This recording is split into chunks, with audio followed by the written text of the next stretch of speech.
What's up YouTube, Demi here with another build guide. This is a Poet's Pen Pathfinder. Relatively budget, I think I'm wearing around a total of 3 or 4x of gear. I leveled this character from 1 to 90 in less than 24 hours slash played. Which is kind of dumb. I did the entire campaign, Axe 1 to 10 solo, in about 5 hours to level 70. So it's a very fast build, and even with garbage gear, like as soon as you can equip Poet's Pens at level 12, I believe, you can just kind of rush it from there on. But yeah, let me explain quick mechanics. The weapons itself, you can dual wield them, right? They trigger a socketed spell when you attack, and you get plus gem levels every 25 player levels. So at level 25, 50, 75, 100, you get an extra plus 1 gem. Currently my Volatile Dead is level 19 with plus 3. The main skills, you got Volatile Dead and you have Unearth Body Swap. So you just kind of like attack, you'll spawn corpses, then you teleport to the corpses, and then any leftover corpses get detonated by the Volatile Dead. It's really dumb, really fast, and just kind of can scale infinitely with currency.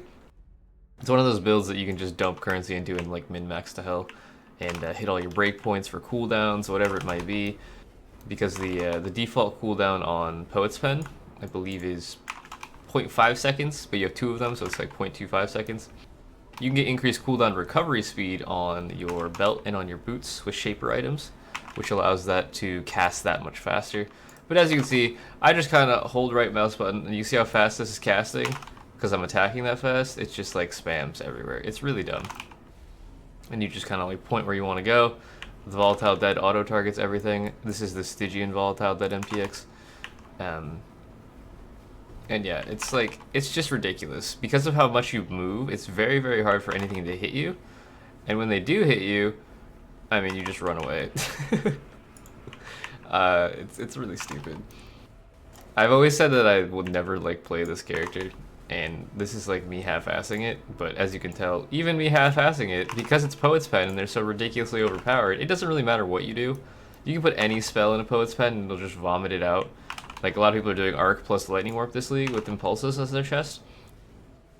If you go crit if you want, this one's an Ellie Overload version, this is non-crit. There's other options, like you could go into a Xerfe's Heart Flask, or sorry, Xerfe's Last Breath Flask, and like an Indigon build to just stack mana costs and make your Poet's Pen make like, you know, spend like a couple thousand mana a second, have it deal infinite numbers of damage. It's just really dumb. And because you're dual wielding weapons that cast your spells for you, you can wear like a Calm's Heart.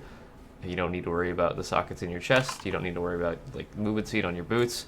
You basically just stack attack speed and damage, and get some life where you can. Let's go ahead and finish this. The reason I chose Pathfinder is because I wanted to actually make a Toxic Rain Trapper, like a bow trapper, but we couldn't theory craft it in a way that it made sense. Like I wasn't able to achieve more than like, I think it was like 1 or 2 million Shaper DPS with relatively budget gear. And for a poison build with like Chinsoul Point Blank memes, it should have been like a lot higher, but I think the tree was just too stretched. So enough about that. Yeah, we ended up just sticking with the Pathfinder and making this thing, which is like, again, not min-maxed at all. This is just like an intro's guide to Poet's Pen starting out, basically. Let's see if I get one shot by this boss. This is the Warband's boss, if I remember right. So yeah, this is the first time I've actually like taken this relatively seriously on this type of character. I've leveled with Poet's Pens before because it's one of the easiest ways to power level, is just throw on some pens, and like any caster tree will like easily take you to endgame. As you can see, the steal target's not that great. I am not like leveled correctly for this, and I'm just like running in a circle around the boss because the Volatile Dead's auto target, and you can just cast them anywhere and you'll probably still hit something. There's one down.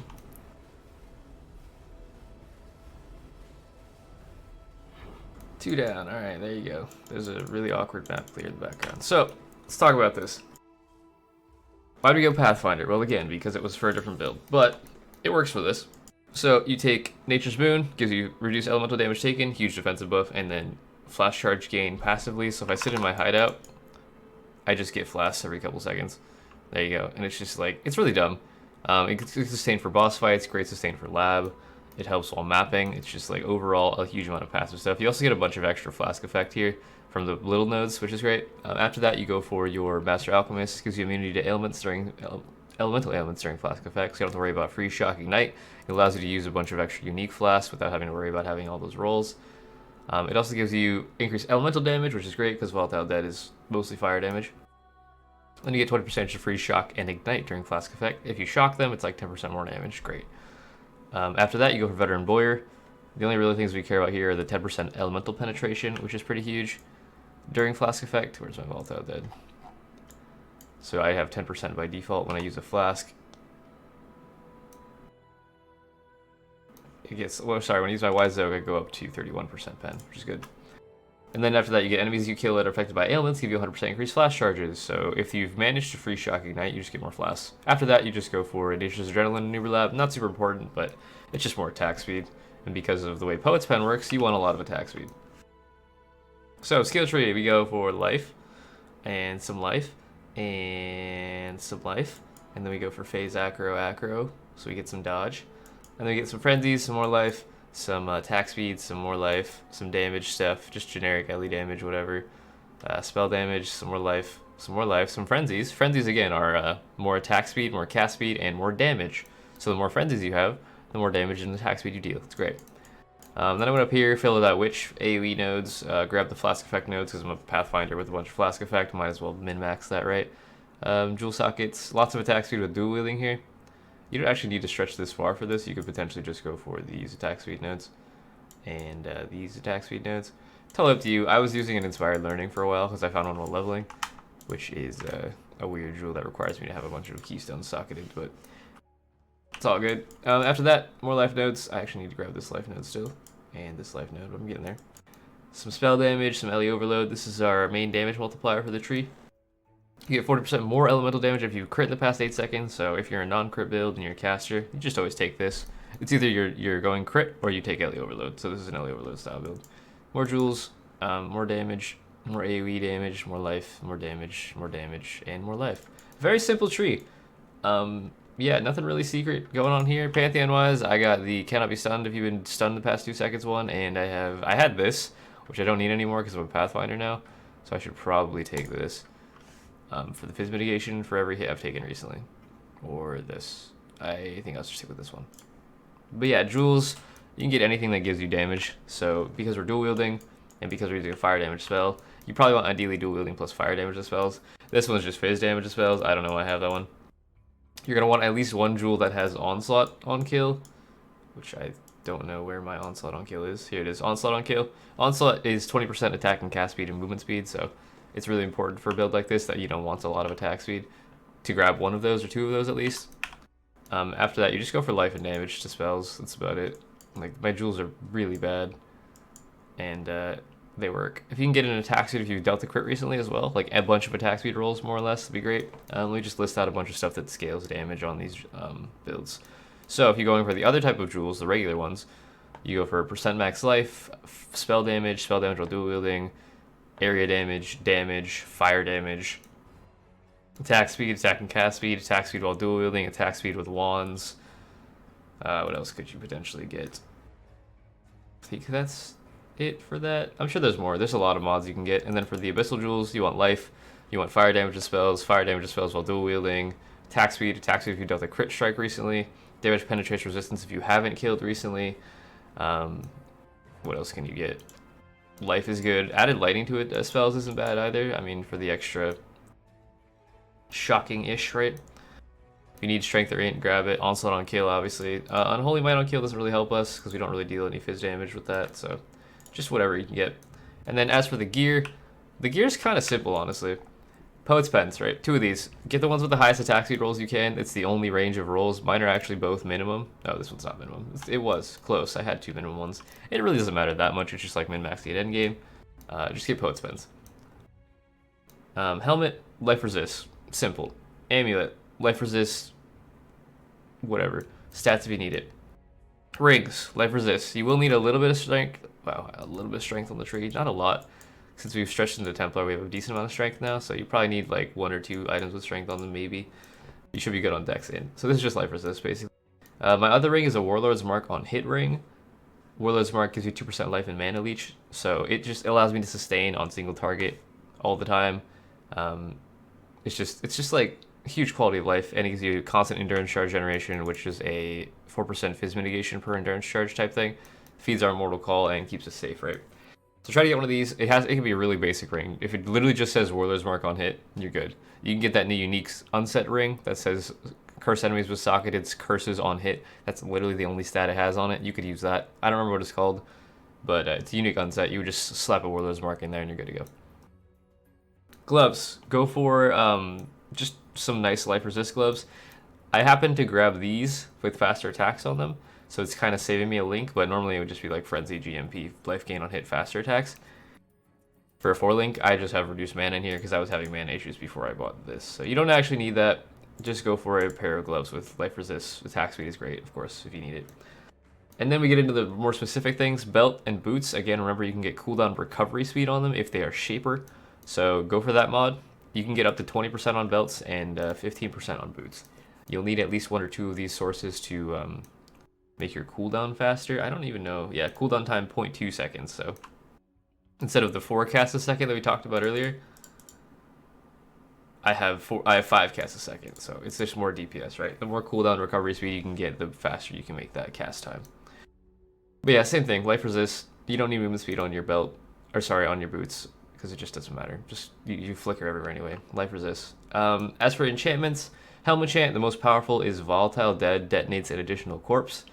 It's really expensive. I think they're like 6 to 7x minimum right now for a craftable base in Delve. You can get a mirrored base for cheaper. A lot of people are using some kind of fossil to mirror the helmet with the enchant, but it has random stats. So there's a lot of really bad helmets with the right enchant that are mirrored, so it's kind of weird. But yeah, that's the best in slot enchant. Gloves, you're gonna want some kind of spellcaster enchantment. So anything that says cast on kill or on hit or anything like that is fine.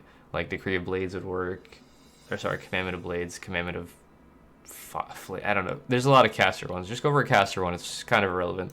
Boot enchant, you want Leech most likely. It'll help you sustain better, or you can go for attack and casting if you killed recently. Or if you want single target damage, you can go for the damage penetrates elemental resistances if you haven't killed recently for boss fights. That works. Any boot enchant that's relevant is fine. Flasks. So I have a bunch of damage flasks. I have an Inziri's Promise for lots of extra chaos damage.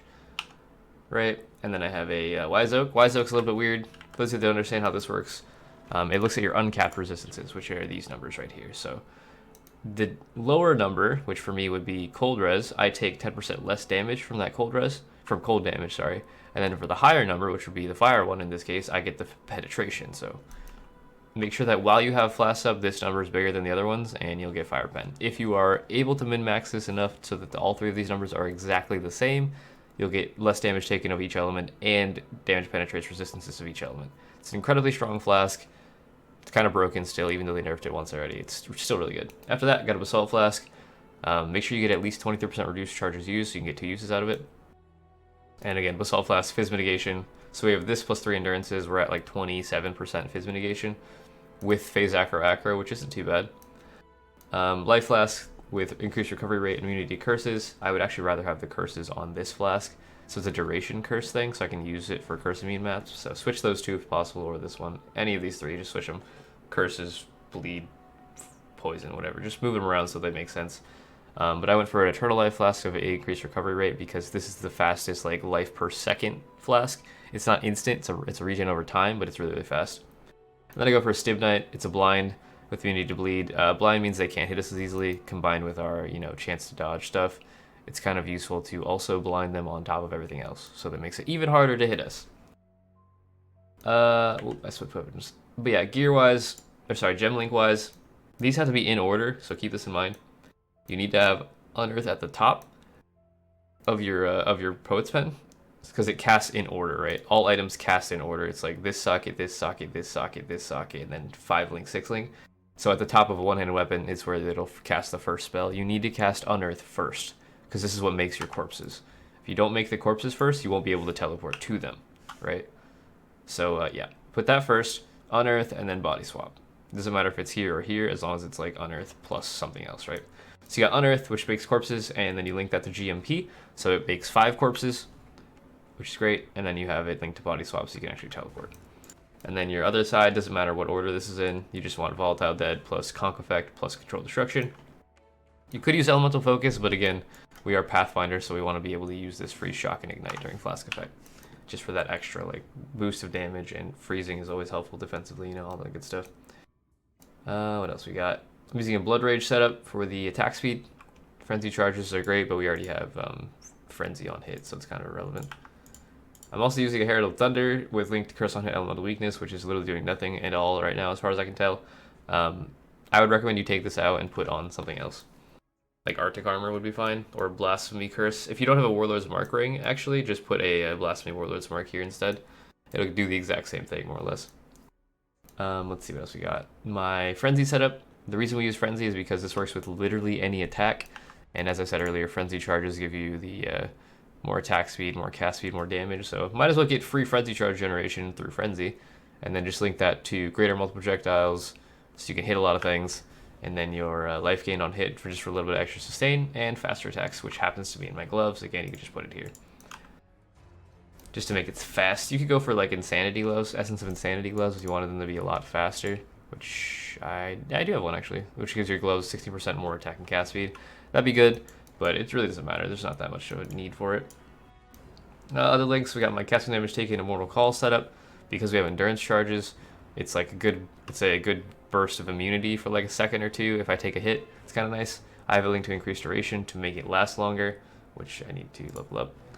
And then I have a self-cast Flame Dash here. This is like, it is linked, but this only can cast level 38 or lower, and this requires level 68. So I can self-cast this if I need to go up and down a ledge, and I don't have any, like, for some reason I don't want to attack or whatever. I don't know. I don't usually use this. I just blink over the wall. There's a few niche situations where like I can't because it's a really high wall. Like if I tried to blink on top of this, I can't because I'm attacking into the wall, but I can then Flame Dash up over it. And then your chest, kind of just do whatever you want here. I have a casting damage taken Golem that's separate from this because this is a really low level one. This is like a medium level one, so it triggers less often. Lightning Golem gives you attack and cast speed. Again, just what we want, more attack speed. Then I have an Anger setup. Anger is your highest damage aura here. It's just gonna give you a bunch of extra fire damage to your Volatile Dead. Then I have a Portal Gem because I'm lazy. Is there anything else I need to talk about? I think that's it. There's a ton of room to min-max this. I will of course include the paste bin in the description below this video. It's probably the only time you're gonna see me playing Poet's Pen for a while, unless I decide to do just like full stupid. Get a Headhunter, get 2 Inspired Learnings, get a Xerfes Flask, get a Zoph's Heart, Calm's Heart, get the enchants I need, min-max my gear. Like if I went full ham on this, you can get like 30, 40, 50,000 life per second with Xerfes Flask and Inigon, and just deal a ridiculous amount of damage and delete the game while face tanking everything at once. But yeah, this is just like the beginner potential of it. Hopefully you guys enjoyed the video. If you did, leave a like, leave a comment, subscribe to the channel if you haven't already. I post a new video basically every day. And of course, if you want to support what I do, my Twitch stream, my Patreon, my merch store, discount code LEMON are all linked in the description below this video. But thank you guys for watching. I'll see you in the next one. That'll be Demi out.